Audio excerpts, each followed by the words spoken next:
It's kind of funny. It made researching the packages for this week's episode of the podcast a little bit more difficult than usual. Yeah. So what we're talking about is that you may have noticed if you visited the package index over the last couple of days that README files are not rendering on package pages.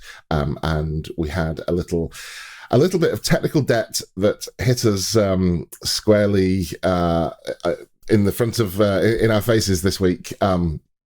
So a little bit of background to this is when we implemented the README file rendering inside package index, we originally did it with a markdown processor, a GitHub flavored markdown processor, and grabbed the raw README file, rendered it out to some HTML, and then did some fixes to fix up kind of image paths and things like that. And then over time, there were edge cases and edge cases and edge cases of things that didn't quite render correctly, that we decided we need to have GitHub's rendering of their README files, really. And so the way that we approached that, because it was the only way that we thought we could approach it at the time, was to grab the rendered HTML page that GitHub would serve for the README, find the README file, and then render that through onto our site. And at the point that we deployed, or were just about to deploy that feature out to the site, one of our contributors, James Sherlock, mentioned that there was an API for this, and this is something that was news to us that we didn't know about. We did know that there was an API, a README API, but what we didn't know is that if you specify a specific accepts header and tell it that you want a rendered version of the README information, then it will give you this rendered HTML page in the correct way, not by scraping, doing it through the API, which is what we should have been doing. But this feature was implemented. Changing it to the API version would have been quite a lot of work, and it was one of those things that we put in as an issue. In fact, I looked at the issue the other day, and it's from 2021, so a couple of years ago now. And we stuck it in as an issue and promptly kind of forgot all about it, right up until GitHub changed their README page design, which is always the problem. If you scrape anything, then you're vulnerable to, if the original page design changes or something like that, then you have a problem. Now, we had some code in there, so it fell back nicely and displayed a link to the README instead of the actual README. But I must admit, I desperately miss the README files, because it is a real pain to have to click through every README file. Yeah, there's no worse reminder. I mean, it was really harsh. I mean, I look at package pages often, but I'm not looking for the READMEs every time, but this last couple of days, especially as I was working on it anyway to fix this, every time I looked at the package, I thought, oh, God damn it. What should I be doing? Should I be preparing for the podcast or fixing this? It was a real race. So it's kind of interesting that when I first noticed this, I noticed it almost immediately that GitHub must have deployed this change, because I was researching packages for iOS Dev Weekly. It was on Thursday last week that I first noticed this problem. And it was instantly intensely annoying to me that I couldn't read the README files on the index. And I talked with Sven about it a little bit, and you kind of said, it's okay. Well, it's okay for a few days. And I thought to myself, I'm not sure it is okay for a few days. It's really annoying. So I'm glad we shared the pain today. We certainly did, yeah. I think part of the difficulty with the READMEs in particular is that it's one of those things where it's very easy to assume, well, this is always going to be a README markdown file, right? But READMEs actually don't have to be. They can be in a number of different formats. So it was really a bit tricky to find out where. It's actually nice that they have a fully rendered HTML version of it that you can get, because that funnels all the README formats through a single output format that we can then tap into. Because I vaguely recall looking into this at some point and stopping, because my assumption that it would be a markdown file that we could easily ingest and embed, because, getting that on adopting it is easy. We're handling Markdown already. But then when I saw, well, actually, it could be different formats, that's when it all stopped and became more complicated, as it often does. Yeah. And of course, if we still have a plan. It's not a plan that we're working on actively, but we still have a plan to support other source code providers with the package index, and certainly GitLab would be a good contender for the second source control provider to support. But every little kind of reach into the GitHub API like this ties us more closely, so it makes that job a little harder. So I'm always conscious of that, but this definitely needs fixing.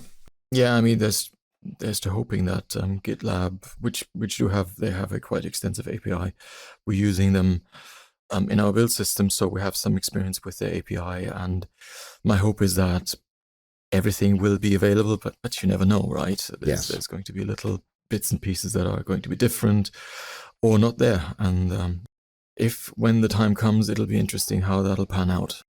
Absolutely.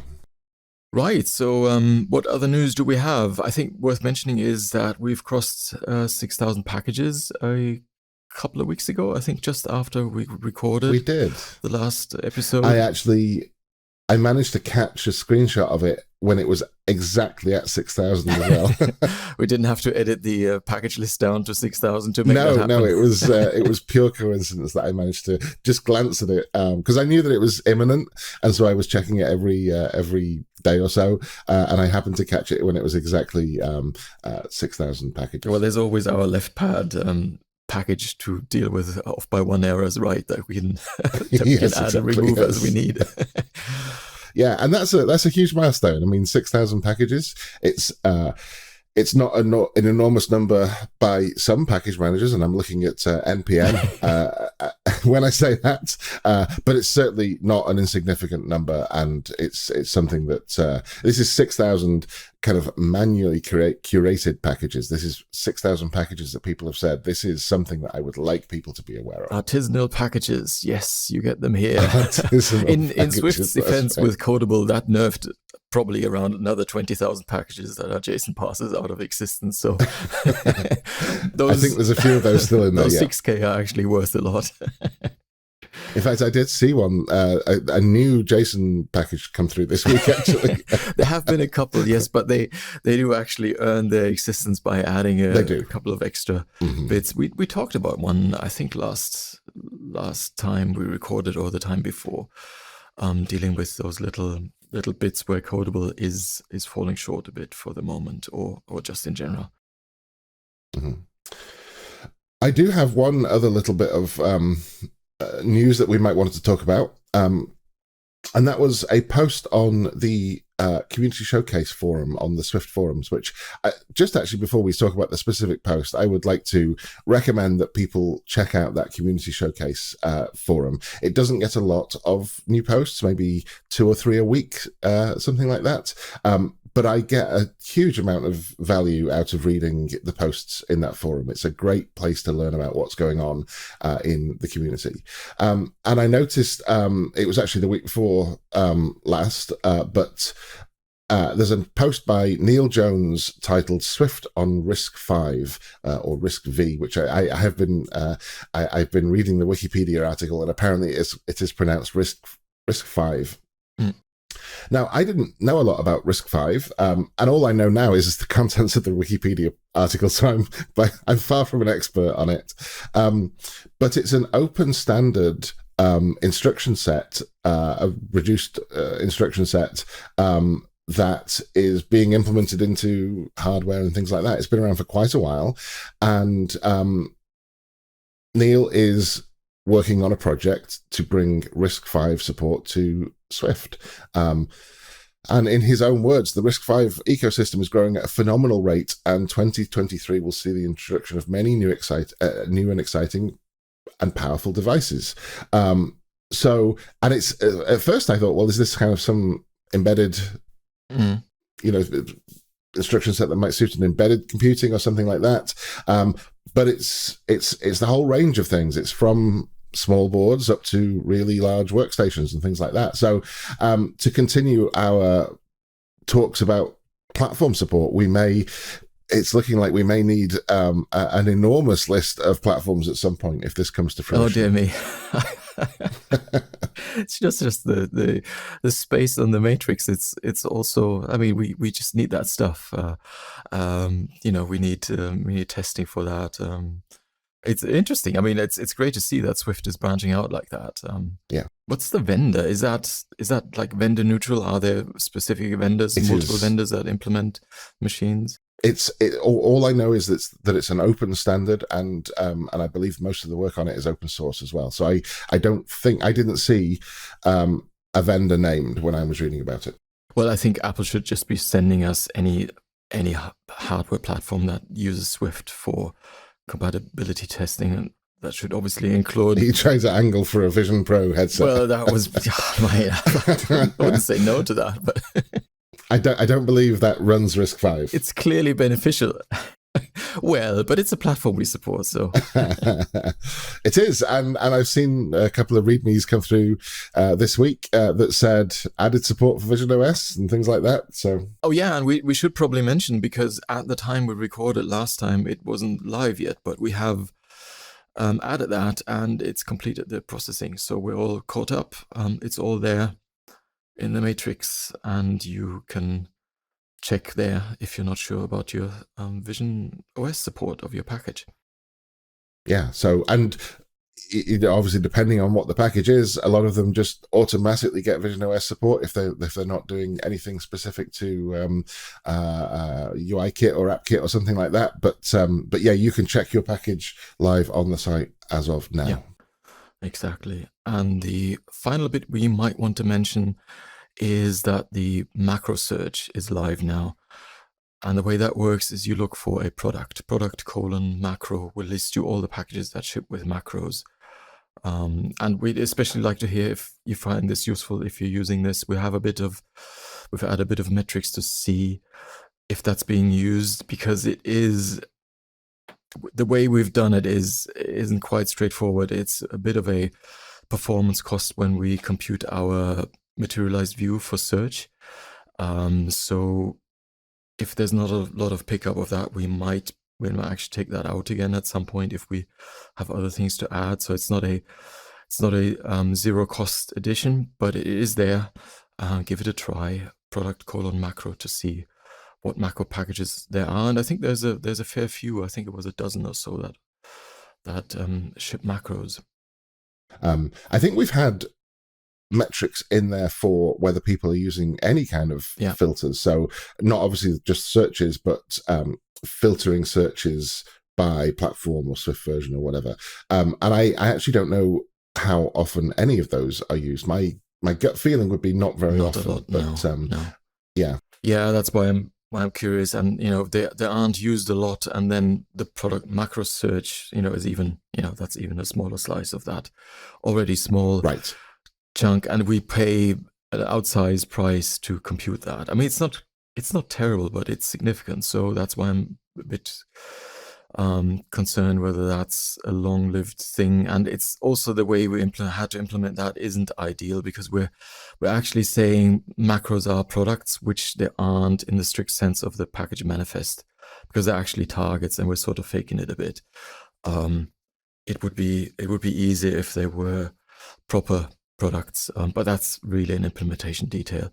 What's important is to know if people find this useful, or if you can think of ways to expose this feature better. I mean, we do spell out the search extensions below the search box, so there's a little text explaining what you can do to search in more detail, but it doesn't seem to be used. Maybe that's because it's just doesn't come up often, or people don't know. That's would be the interesting bit to know, whether that's just a case of discovery or it being rarely useful. I think I'm fairly happy with the way that we present the discovery of that. So obviously it's not there on that first the home page, but as soon as you search, it's right below the box there, and there are links, so that if you even tap on one of those links, it pre-fills the search with a filter so that you can kind of get started with filtering. I think that search. I think Google has effectively ruined us. And what people do for search is they type in some words and they hit enter. Yeah, that's true. The other thing is I tend to, especially in places I visit a lot, I tend to turn blind to extra text on stuff. So Yes, I that's start true, yes. overlooking small print very easily. Only the first time on a page and I'm trying to find my way around is when I look at stuff in more detail. And then once I sort of know where stuff is on a page, I really only zoom into the bits that I actually need and become blind to all the stuff around. It becomes ornamental to a degree, and it's fascinating how that works. You're absolutely right. In fact, I was talking to somebody about their app the other day, and they'd sent me a test flight link, and I had used the app and pointed out something that I got stuck with when I was using their app, and they pointed out to me that it's written right there on the screen that I got stuck on. Oh dear, yeah, that's that's the way it goes, isn't it? And that's it. It's just a fact of software is that it's not a software problem; it's a human problem. We overlook things that are not directly pointed out to us. But I do have a solution. I think there is still support in most browsers for the marquee tag. So I think we're going to use the marquee tag. The marquee tag? What is that? Oh, the marquee tag was a tag that scrolled text across the screen. Right, in a ticker. Yeah, that's right. Right, yes. So look for that coming soon. Back to the 90s. Excellent. We might as well add a construction site little icon to it. Exactly. Well, it is always under construction. You are correct. It kind of is, isn't it? Right. Does that wraps up the news section, doesn't it? I think it does. Yeah. Should we do some package recommendations? Let's do the packages. What do we have? Do you want to kick us off? Sure thing. So my first package this week is by Sindre Sohus, and it's a package called Doc Progress. It's actually been around for 5 years now, but I only came across it this week, and it's a kind of niche. I think both of my packages this week are kind of niche, but it's kind of niche in that it's for macOS applications only, and it's for macOS applications that want to show progress of something when the window might not be visible. So there are many different ways to show progress with this package, and it takes advantage of the fact that you can render your icon in a macOS app completely custom code. You don't have to have an actual icon file at all. You can just draw into a context and that becomes the icon. And so what this package does is it has a kind of the basic one has a progress bar across the bottom of the icon that fills up over whatever progress that you're sending it, or there's one that outlines the icon with a squircle showing progress in that outline. The circular ones, there's badges with progress, there's badges with pie charts, there's lots of different options for showing something. And it's the kind of thing that is not going to be useful when someone's actually looking at your application, but for really long running processes where people will actually switch away from your app, this felt like a great way to keep people updated on whatever it is that your app is doing. Nice. Yeah, I'm actually staring at one of these right now because my application folder has a progress bar underneath it. I guess some app update died, and it's been like this for 4 days now. Well, certainly that one might need a reboot, but but that's how we fix things, isn't it? But for ones, yes, exactly, yeah. But for ones that are not terminally stuck, this feels like a nice solution. Nice. When you said Doc Progress, I first thought, oh, nice. This is going to tell you how far along you are with documenting your project. And then you said 5 years. I was like, well, maybe it's something different. that would be Doc C Progress, yeah. Right. My first package is one that people may have heard about because it's a new package by Apple. It also showed up on the Swift blog, and it's called Swift HTTP Types by Apple. And it's a package that collects foundational HTTP types like HTTP request, HTTP response, and it's for use in client and server packages. And that's really nice because if you're using different ways of interacting with HTTP. You've probably come across quite a number of different implementation of those. And the goal here is to unify that a bit and use that package as the underlying package in Swift Neo and Foundation, for example, to make sure you have only one version of these around, and sort of can use that one implementation and knowing how that works, because they also often have like slightly different ways of setting headers, for example, and stuff like that. So that's really nice. And I guess also it's going to open up to be used in other server-side packages to adopt this either directly or automatically via Swift Neo. It's really nice to see more and more of these foundational packages pop up, and as individual packages, not necessarily tied into Foundation itself, but being there on their own. And of course, it's not just interesting for server-side packages. Clients also need to deal with this when they interface with server APIs, for instance. I just mentioned setting up headers and that sort of stuff. So it's quite a package with reach, I'd say, and it's good to see it, good to have it. So I'm ashamed to say that I did see this blog post, but I actually haven't read it yet. Is this the kind of package that is going to be purely for use with server-side Swift and Swift Neo-based projects, or is it also something that you would use outside of that? No, I think you'd use it outside. This is going to be the underpinning types for Foundation's URL requests. So when you construct a URL request, you'll be using eventually. That's not the case right now, but it will. That's one of the goals, is to have that as the HTTP currency type for URL requests. So when you construct a URL request, which you do when you use URL session or Alarm or Fire, you'll be using this package, and it'll be the same type that you also use on the back end to drive that. So that's quite nice. And so the package itself is just a representation of those request types? Yes, exactly, which will then be adopted in those other packages that I mentioned. Yeah.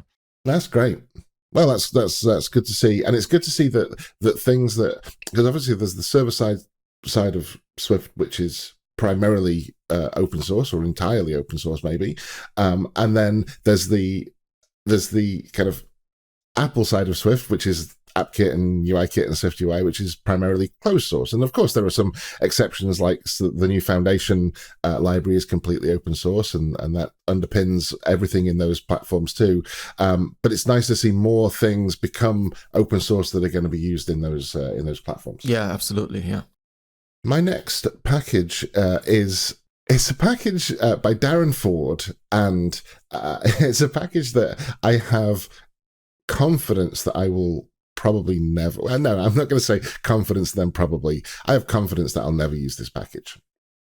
But what I really liked about this package is how I could see the rabbit hole that Darren went down when implementing this. So it's a package called Color Palette Codable. And it is a codable implementation of color palette files. The original one is an ASE file, which is an Adobe Swatch Exchange file, which is, if you read the README, this is actually the file that Darren needed to decode. So he obviously had a requirement to read one of these files. And just to be clear what's in these files, it's a list of colors, names for those colors that get formed into a palette of colors. So it's a group of colors. So he needed the Adobe Swatch Exchange file and implemented something and thought, well, maybe I'll make it a package. And then he said that this then extended to ACO, which is an Adobe Photoshop color swatch file. And then it expanded to other types, and there's a smiley face in the README because he's implemented support for, I think, 12 or 13 different color palette implementations, including Paint Shop Pro files, which was a real blast from the past. Do you remember Paint Shop Pro on Windows? Oh, I don't know. I used Windows a bit, but I switched to Macs in the in 91, so I missed out on a lot there. Sure. So I was Windows up until the early 2000s, and PaintShop Pro was one of those applications that was absolutely essential to have on your Windows PC. Microsoft RIFF, RIFF palette files, Sketch palette, which I've never even heard of. Corel Draw, this got that one I remember, every type of color, and I'm confident that even Darren hasn't used in anger most of these. So I thought, as I was reading this README file, I saw the rabbit hole you went down, Darren, and I hope you came out the other side of it. Nice. It's one of those. So if I understand correctly, part of that was to make colors codable, or yeah, well, color palettes codable. Right. So it's the combination. So as some of these palettes, there's actually it's a fantastic README file for what the package does. There's a table about 3/4 of the way down the README file of all the different files that are supported. What are they binary? Are they text? Are they JSON text or whatever? Do they support named colors? Do they support named colors? Do they support named palettes? Do they group colors? Do they have color type support? Do they support color spaces? So there's obviously a whole load of information that you can use in these palettes, but no, it's more than just a single color. Right.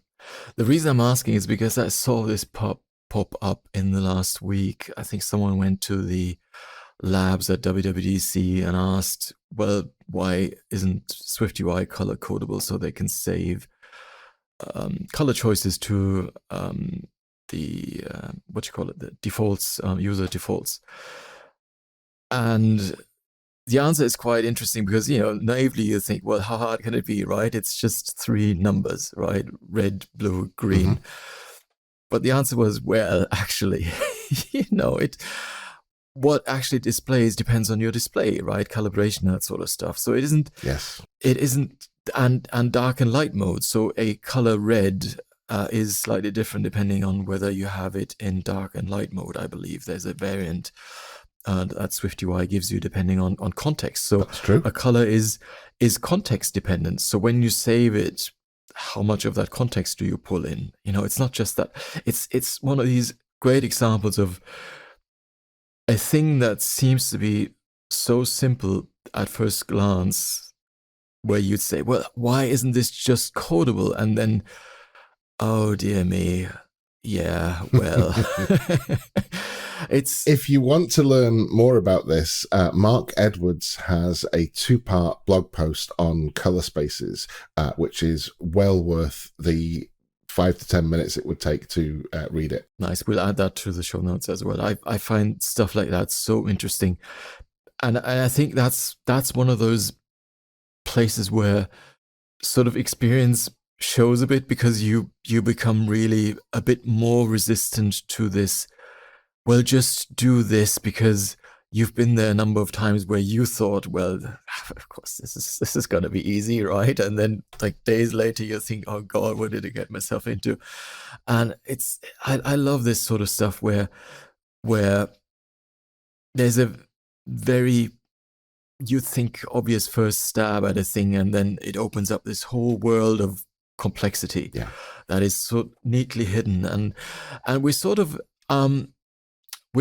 get tricked into this a bit as well with our systems that we like to use, right? I mean, it's one of these arguments, Linux or Unix versus the Mac, right? The Mac sort of tends to present itself as simple, but that's mostly because the complexity is hidden away, or choices have been made on your behalf to deal with the complexity, but it's still there.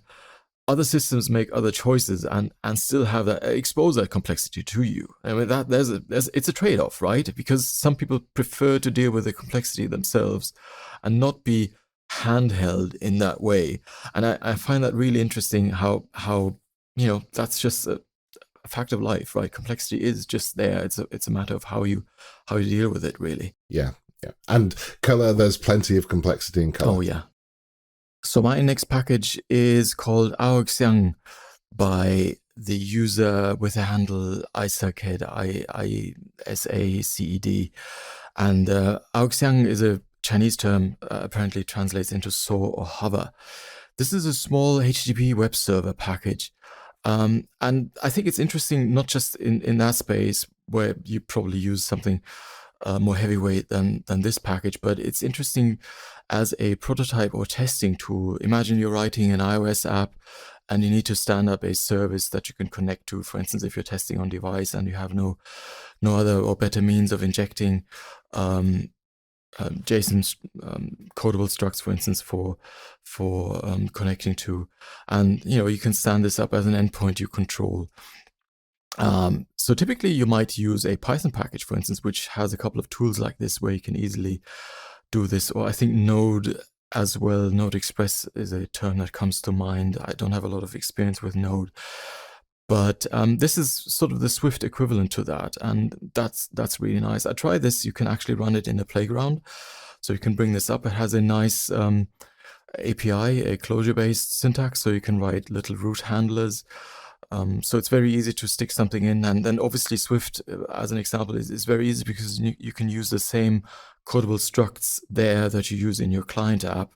That makes it then very easy to stand this up and deploy. It has no dependencies as well. That's nice, and that makes it easy to use in like scripts or a playground. So that's a package called Aoxiang by Isaac. And I should also mention at this point, there was another package that does a very similar thing, which is called Swifter by Damian Kołakowski, which is a package that has been around for quite a while. That's 9 years in development, 99 contributors, which is also a package like this that has no dependencies and works in a playground or in scripts. So, for instance, these are packages you can use with Swift SH, the Swift runner by Max Hole. So 2 nice packages for standing up a little web service for testing and prototyping. I think most languages have something like this. There's a one-liner that I use with the Ruby executable that will from one line on the command line take start an HTTP server and point it at a set of files in a directory. Now, this is obviously more than that because you can actually define not just serve files, but define actual code to execute when these requests come in. And it's also worth noting that it supports async await as well, which is great. So you can fire off async commands on your requests as well. Yeah, exactly. Yeah, really nice little package. That's great. And I think that pretty much brings us to the end of another episode. Thank you so much for listening, everybody. And if there is any feedback or any packages that you would like us to take a look at on the show, please do drop us a line. The easiest way to get in contact with us is through our Discord server, which if you go to the README file of the main Swift package index server repository, you'll find a link to the Discord there. So we'd love to have you take part in that. And we will be back in a couple of weeks with another episode. Yeah. See you in 2 weeks. Thank you. Bye-bye. All right. Bye-bye.